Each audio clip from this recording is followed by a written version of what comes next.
No vídeo de agora nós vamos trazer atualizações sobre Léo Ortiz. É verdade que ele só deve voltar em 2026? Tem também o Pedro, que se tornou o 7º maior artilheiro da história do Flamengo. E tem também um papo de Dybala no Flamengo. Será que é verdade? Nós apuramos também essa situação. Isso tudo e muito mais no vídeo de agora. Vamos para as informações agora. Galera, o Pedro se tornou o 7º maior artilheiro da história do clube, com 152 gols. Vocês têm noção disso? O cara joga muito. Ele tem 303 jogos com a camisa do Flamengo. Os maiores artilheiros da história do Flamengo: Zico, 508 gols, Dida, 253 gols, Henrique Frade, 214 gols, Pirilo, 209 gols, Romário, 204. Cara, Romário fez muito gol, 204 gols, Gabigol, 161. Jarbas e Pedro estão juntos agora com 152 gols. Não é loucura imaginar que o Pedro vai passar o Gabigol. Acho até que passa nessa temporada mesmo. E depois ele vai correr atrás do Romário, claro, ele ficando mais tempo no Flamengo. E ele falou sobre a titularidade dele no Flamengo. Ele falou: isso é com o Felipe Luiz. O treinador é quem escolhe e escala. Eu, como sempre falo, procuro dentro de campo dar o meu melhor, buscar o gol, a assistência e correr pelos meus companheiros também. Isso depende dele. A minha função é dentro de campo, mas espero sim poder continuar nessa sequência de titularidade para dar o meu melhor ao Flamengo e seguir desempenhando bom futebol. Galera, eu particularmente acho que o Pedro deu uma aula de futebol contra o Palmeiras. Foi, assim, um Pedro que a gente não tinha visto, porque foi um repertório absurdo, em todos os sentidos. O primeiro gol do Flamengo, ele faz o pivô, nossa, ele tira o Fux para nada, e acha o Arrascaeta num passe em profundidade. No segundo gol,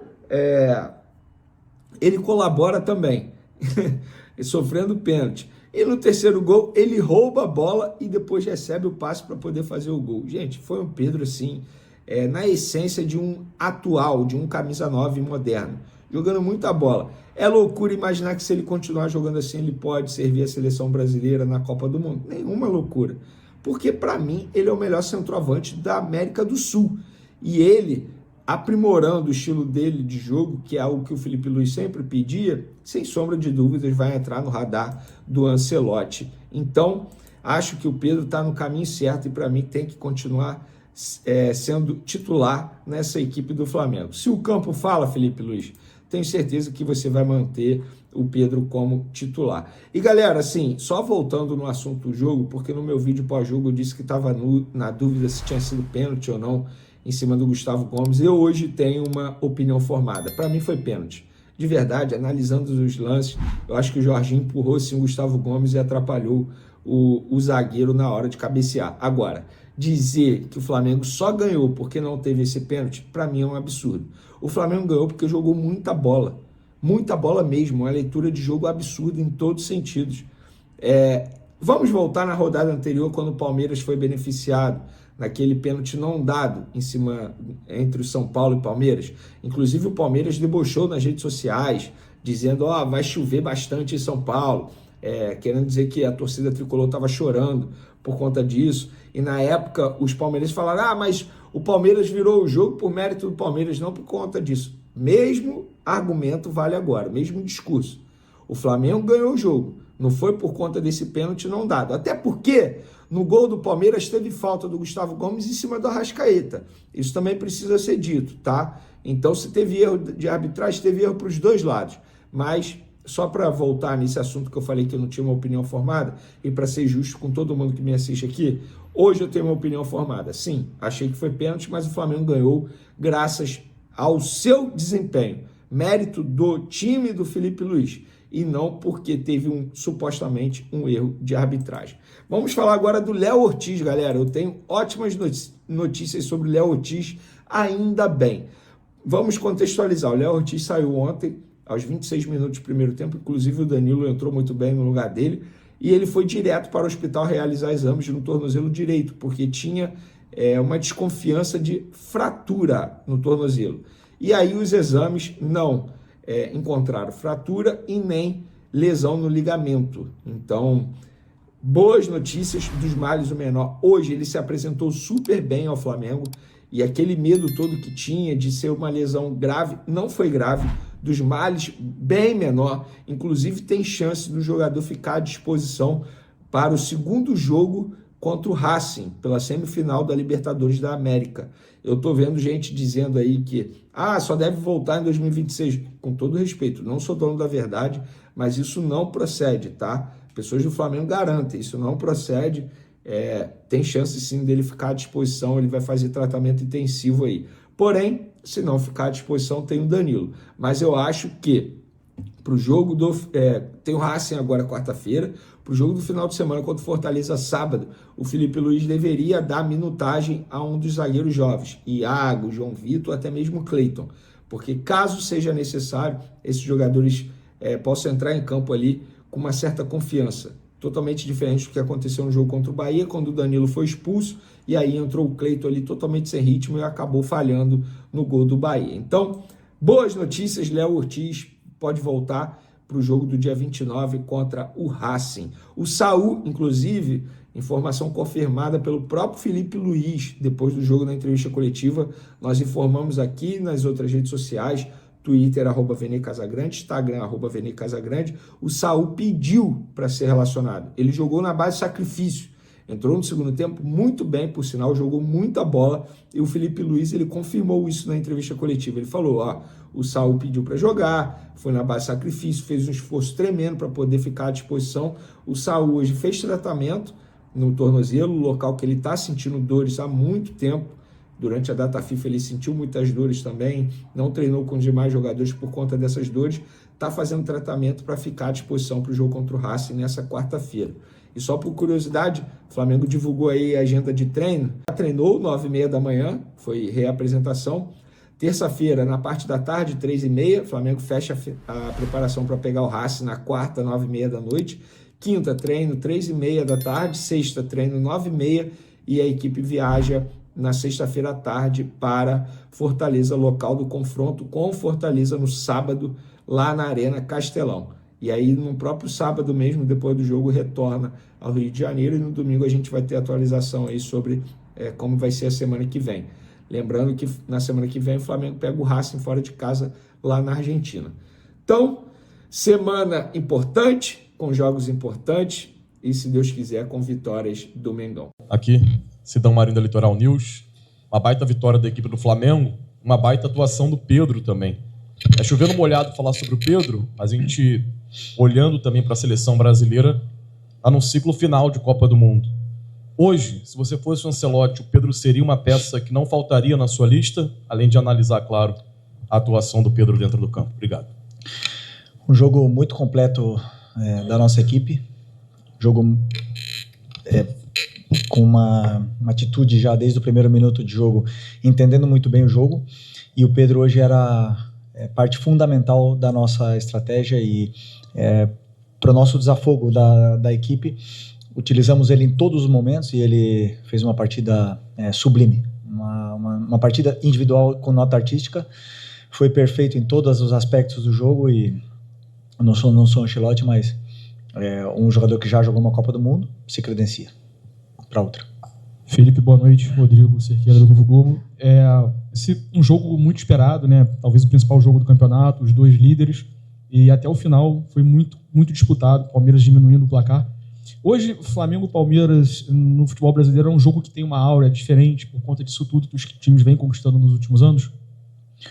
Sim, desde que era jogador, para mim é o jogo mais importante, digamos assim. Tem os clássicos locais, onde o ambiente, a intensidade do jogo, ele iguala qualquer coisa, mas o clássico brasileiro hoje, do alto nível do futebol da Série A, é Flamengo e Palmeiras. São os dois melhores elencos, na minha opinião. O Cruzeiro está chegando, vem forte, com um forte investimento e com um treinador espetacular, mas Flamengo e Palmeiras hoje tem uns elencos que você vê o nível do toque refinado, da velocidade de reação, do pensamento dos jogadores é um nível acima do que eu tenho visto e, portanto, sempre é um jogo muito aberto, chance de gol para os dois lados e um jogo interessante.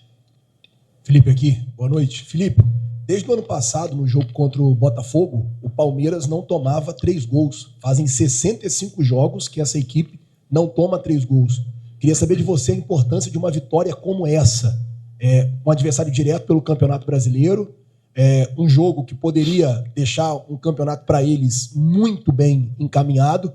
Queria saber quanto de moral o seu time ganha vencendo esse jogo dessa forma, num adversário tão duro e tão difícil que há 65 jogos não tomavam 3 gols. Bom, isso é um dado importante, né, para a gente. Saber que nós temos um time que é completo em todas as fases do jogo. Sabe defender, mas também sabe atacar muito bem. E dependendo da exposição e do risco que o adversário corra, o nosso time consegue se adaptar de formas diferentes.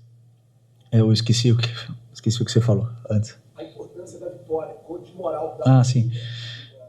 Sim, é uma vitória importante. Chegamos numa situação parecida no primeiro turno e acabamos na frente no final desse primeiro turno. Claro, agora queremos acabar na frente quando acabe o campeonato, que é o mais importante.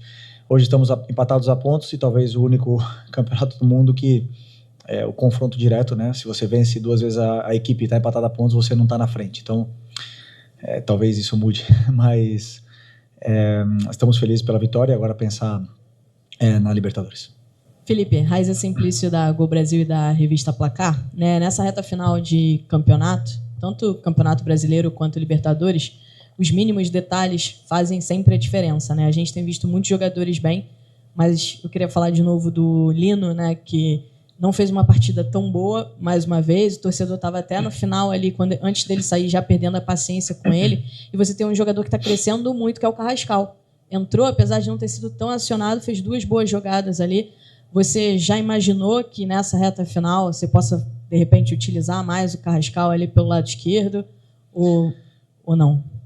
Tem o lado esquerdo, tem o Michael, tem o Carrascal, tem o Bruno Henrique, tem o Cebola, o próprio Luiz Araújo e o Lino, que continua tendo a minha confiança. E como eu falei para vocês na última coletiva, vocês olham bem o jogador, o que ele faz com bola, quantos dribles ele dá, mas eu olho muitas mais coisas para um jogador e ele entrega muito para a equipe. Então, eu sei que ele não está no seu melhor momento com a bola no pé, mas o jogador, esses momentos são rápidos. Ele gosta de treinar, ele gosta de trabalhar, ele se concentra, ele se cuida, ele descansa, e eu não tenho dúvida que quando ele faça uma jogada boa, um jogo bom, essa confiança volta, é rápido também, e a gente volta a ver o Lino que todos vimos no começo quando ele foi contratado. Boa noite, Felipe. Natália Brasil, Damas do Esporte. Como você já falou aqui na coletiva, Flamengo e Palmeiras hoje o maior clássico do cenário nacional, e essa semana, né, esse clássico foi envolvido aí por diversas narrativas externas, né, desde a arbitragem, problema com antidoping. Então, queria saber se entre vocês do elenco, você e o seu elenco, isso chegou a ser pauta em algum momento, se vocês falaram sobre isso e se de alguma maneira afetou para como o time desempenhou hoje em campo. Nos preparamos da mesma forma que nos preparamos sempre, com as mesmas dinâmicas de treino. Na verdade, que tivemos uma interferência, onde nem meu pai pode assistir o treino, mas 3 pessoas assistiram, pessoas que a gente não conhece. Isso incomoda. Mas a única coisa que queremos é um campeonato limpo e justo e que ganhe o melhor. Só isso. E se assim for, e o Palmeiras for melhor no campo e vencer o campeonato, aplaudiremos, né? Mas que seja no campo. Felipe aqui, tudo bem? Boa noite, Júlio Miguel Neto, Diz Fla e S1 Live. Felipe, ainda pegando sobre a situação do Carrascal, como a própria Raiza falou, ele entrou hoje mais pelo lado esquerdo, né? E predominantemente tem atuado mais pelo lado direito com você. Algumas oportunidades, inclusive, entrou como titular nesse setor.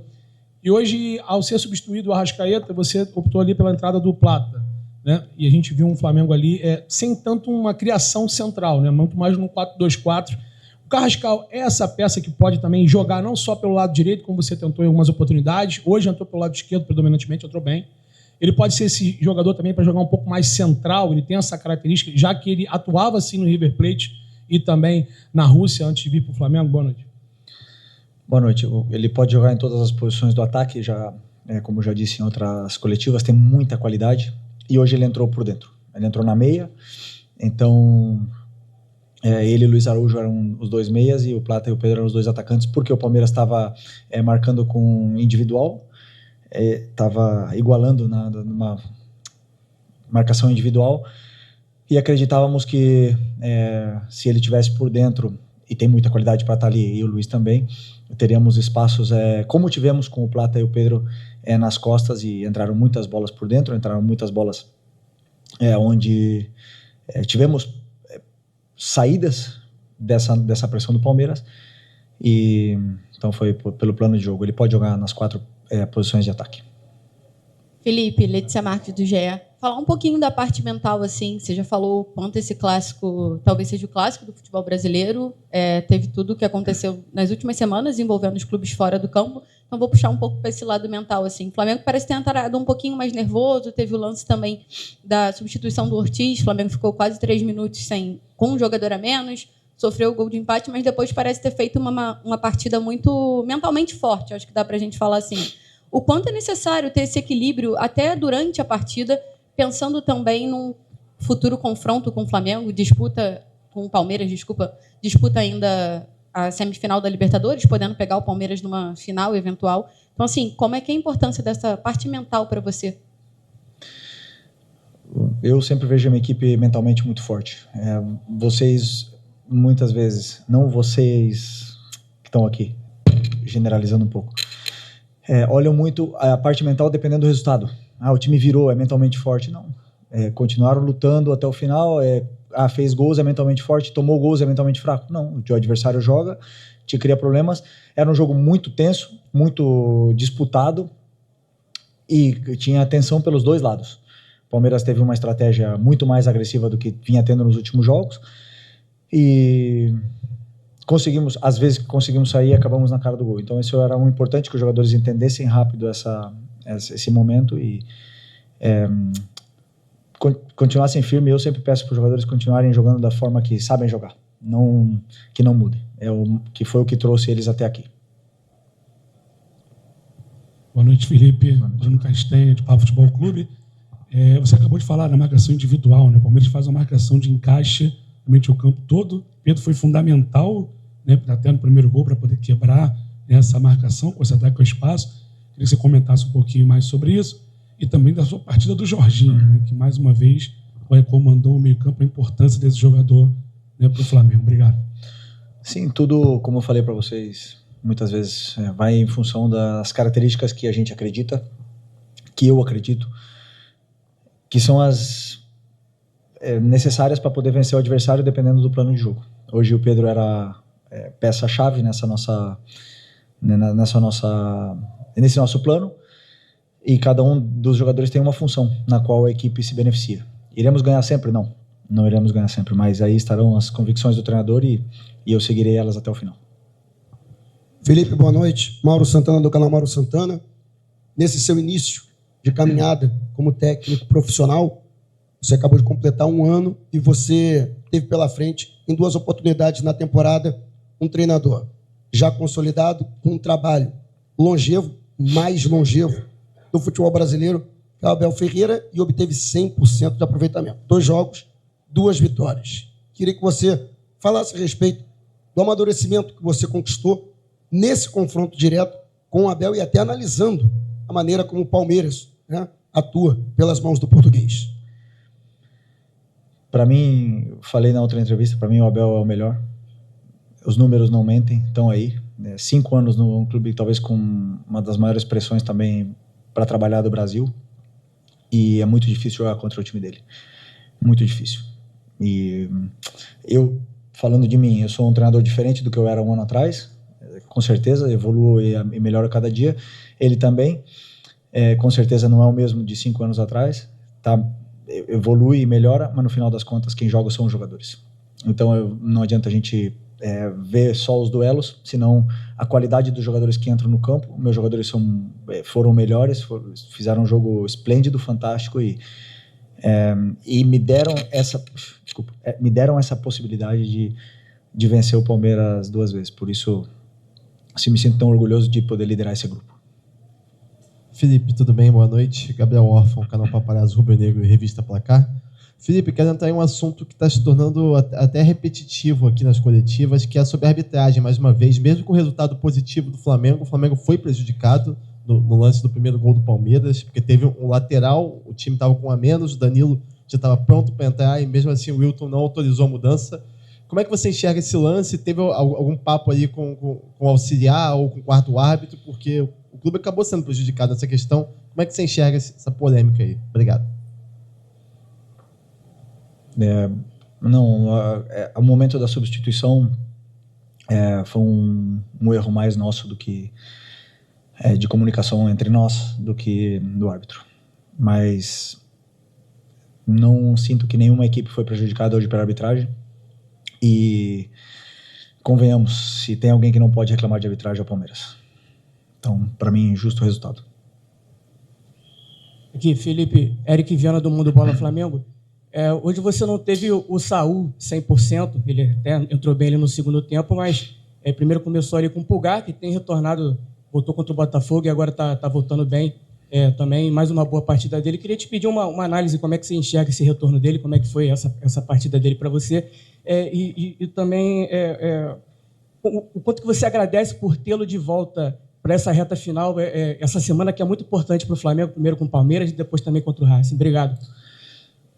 Já respondendo, que eu antes não respondi a tua pergunta, do Jorginho, um jogador que excepcional, o Jorginho é excepcional, muito, muito completo, altíssimo nível, só que não só ele, o Eric também o Saul também Nico também e na minha visão, Alan e Everton Araújo têm as suas características e nos dão muito para a equipe, então o que eu quero é ter todos disponíveis. O Saul fez um esforço muito grande para poder estar nesse jogo de hoje, muito grande. Está com um problema que está atrapalhando muito, mas é um cara que mentalmente vi poucos na minha vida.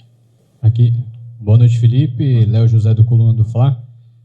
O Eric Pulgar ele ficou um bom tempo fora, desde o Mundial que ele não joga como titular. Hoje jogou como titular, foi bem, e a briga ali por essa posição ali de volante é uma briga muito acirrada, né? Tem Jorginho, como você falou, Jorginho, Saul, tem Alan, tem o Everton Araújo, o Pulgar agora também. E eu queria entender como que você planeja essa sequência de temporada com o Pulgar. Na sua cabeça, ele já volta, o Pulgar ele já está 100% ao ponto de disputar a posição em pé de igualdade com os concorrentes dele? O Pulgar sempre, eu já falei para vocês, é um pilar da equipe, sempre foi para mim, um jogador fundamental.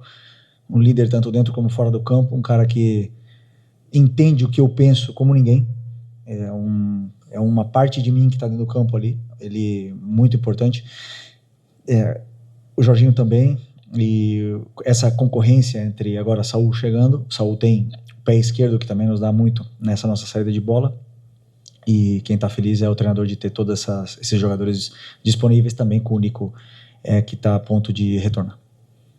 Boa noite, Felipe. Bruna Medeiros, do Disflá. Você falou do Saul, né, que está com um problema físico e fez um esforço para estar hoje, mas você deixou o Nico de la Cruz de fora dos relacionados. Queria entender essa escolha, se passou por algo físico, foi só uma questão técnica, tática, por que você resolveu deixar o Nico de fora? Obrigado. Não, porque ele ficou sem treinar um período agora, depois do jogo do Bahia, e para mim o Nico sempre performa do nível que todo mundo conhece, que é nível Nico, quando ele tem uma sequência de treinamentos. Então eu preciso que ele tenha essa sequência de treinamentos, que ele pegue ritmo de treinos e minutos de treino com toda a equipe para poder estar no nível que todos conhecemos. Felipe, boa tarde, Davi Ferreira, do Jornal Globo. Quero perguntar para você em relação ao jogo de quarta-feira contra o Racing, agora Libertadores. Hoje a gente viu uma mobilização muito diferente da equipe, também viu contra o Botafogo, né? A equipe foi precisa, foi letal e também teve a postura em campo. Nessa Libertadores, você já falou que o jogo contra o Central Córdoba, por exemplo, foi um aprendizado para você. Contra os Estudiantes, a gente viu que fazer um placar um pouco mais magro aqui resultou em sufoco na Argentina. Essa postura que a gente viu do Flamengo hoje, que a gente espera no meio de semana contra o Racing, o que o Flamengo vai buscar nesse jogo? Jogar Libertadores sempre é difícil. E cada jogo é diferente. Cada adversário é diferente, cada plano de jogo do meu e do treinador adversário vão ser diferentes. Então, a postura, sim. A atitude, a forma com que os jogadores se implicam, nunca mudou. Jamais. Durante toda a temporada. Nunca mudou. A implicação dos jogadores, a atitude dos jogadores, a intensidade com que eles jogam. Como eu falei, nem sempre fazemos bons jogos, nem sempre ganharemos, mas a intenção está ali. Então, espero que seja com a mesma atitude, intensidade e comprometimento que esse grupo passa essa mensagem diariamente. Passa essa mensagem diariamente, já nos treinamentos, mas cada vez que entra no campo, a gente vê um time muito fechado, um grupo muito fechado, em busca do objetivo, e é isso que eu quero ver deles, que eles continuem assim. Felipe, aqui à sua esquerda, Renan Moura da Rádio Globo CBN. Queria que você falasse um pouco sobre a participação num todo do Danilo, né, um jogador importante que veio esse ano para somar nesse elenco do Flamengo, e pode ser que tenha aí a oportunidade de jogar essa sequência de partidas decisivas da equipe devido ao quadro clínico do Léo Ortiz, que precisou inclusive ir para o hospital. Como é que ele está hoje fisicamente? Você acredita que é um jogador que pode chegar nessa reta decisiva para realmente ser um jogador diferenciado dentro desse time do Flamengo para buscar os títulos que ainda faltam para a equipe esse ano? Bom, primeiro que, para mim como treinador, é muito difícil tomar a decisão de deixar o Danilo fora da equipe. Um cara que, quando veio, era capitão da seleção brasileira, talvez continue sendo, titular da Juventus, ou tinha começado a temporada como titular da Juventus, um líder, e deixar fora não é fácil para o treinador. Mas aqui a verdade é que os outros dois Léos não dão oportunidades, não dão brecha, como se costuma dizer no futebol. Eles, jogo traz jogos, tão melhores. O que acontece é que o Danilo é um cara que treina muito, se exige muito, é muito disciplinado, gosta de aprender, gosta de perguntar constantemente, tirando dúvidas sobre o que a gente quer. E então, quando entra num jogo desse nível, como ele entrou também contra o Chelsea, a gente vê a melhor versão dele, porque é um jogador top. E tá fora simplesmente porque não tá começando os jogos, simplesmente porque os outros dois Léos estão se mantendo na equipe. Então eu tô confiante com a participação do Danilo.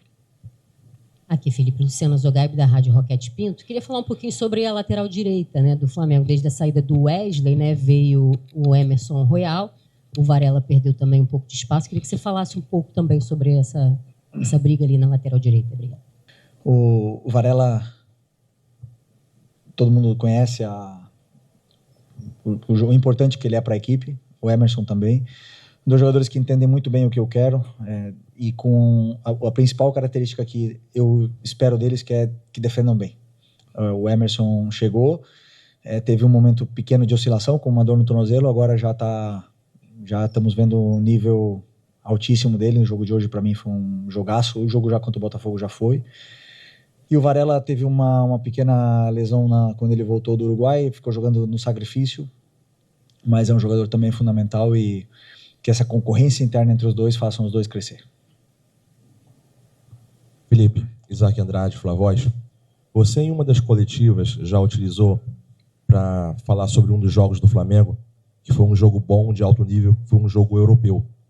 Hoje, com esse jogo contra o Palmeiras, as duas melhores equipes, os dois melhores elencos, foi um jogo europeu, foi um jogo brasileiro. Como é que você classificaria essa forma de jogar dos dois clubes e o quanto que isso tem impacto hoje no futebol brasileiro?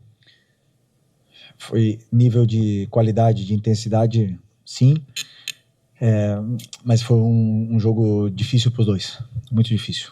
Marcação, uma pressão muito forte do Palmeiras, como eu falei, e que nos cria dificuldades, claro, mas às vezes que a gente sai, conseguimos ter chances claras de gols, né? Então, tem os prós e os contras, e nós também tentamos. Eles têm, como eu falei, uma forma de jogar muito difícil de defender, dão muita amplitude no campo e depois enchem muito bem a área. Então, o que a gente queria era jogar o mais longe da nossa área possível, e por sorte conseguimos ficar a maior parte do tempo longe dela e tentar sempre controlar o jogo com bola, né? Mas essa pressão do Palmeiras evita um pouco isso. Então foi um jogo assim de muita ligação direta dos dois, talvez aí por esse lado não se vê tão europeu, também o campo um pouco encharcado, mas de nível de qualidade e intensidade, sim. A semifinal da Libertadores vai pegar fogo, e o técnico do Racing, Gustavo Costas, já mostrou que está totalmente obcecado pelo Flamengo. Em coletiva na Argentina, ele revelou que passou a madrugada assistindo jogos do Mengão, estudando cada detalhe do time comandado por Felipe Luiz. E foi sincero, os jogadores do Flamengo ganham muito mais do que eu e jogam como se estivessem na Europa. A fala caiu como gasolina na rivalidade. O treinador argentino mostrou respeito, mas também aquela ponta de nervosismo de quem sabe que vai encarar um gigante no Maracanã lotado, na quarta-feira. Costas reconheceu o tamanho do desafio. O Racing não chegava a uma semifinal de Libertadores há 28 anos. O técnico disse que sente dor de barriga antes do jogo, o mesmo frio na barriga que tinha quando via o clube na infância. Ele tenta motivar o elenco dizendo que é hora de chegar a Lima custe o que custar. Só que o problema é o adversário. O Flamengo vem de vitória sobre o Palmeiras, embalado, confiante e com o Maracá prometendo ser um caldeirão rubro-negro. Enquanto o Racing lida com desfalques e limitações financeiras, o elenco do Flamengo é estrelado, e isso está pesando até psicologicamente para os argentinos. Do outro lado, Felipe Luiz mantém o elenco concentrado, estudando o Racing com calma, mas sabendo que a atmosfera do Maracanã vai fazer a diferença. A nação rubro-negra promete empurrar o time do início ao fim, e a confiança é total de que o Mengão vai sair na frente. Gustavo Costas pode até passar noites sem dormir, mas o Flamengo tem uma nação inteira acordada pelo mesmo sonho, mais uma final de Libertadores.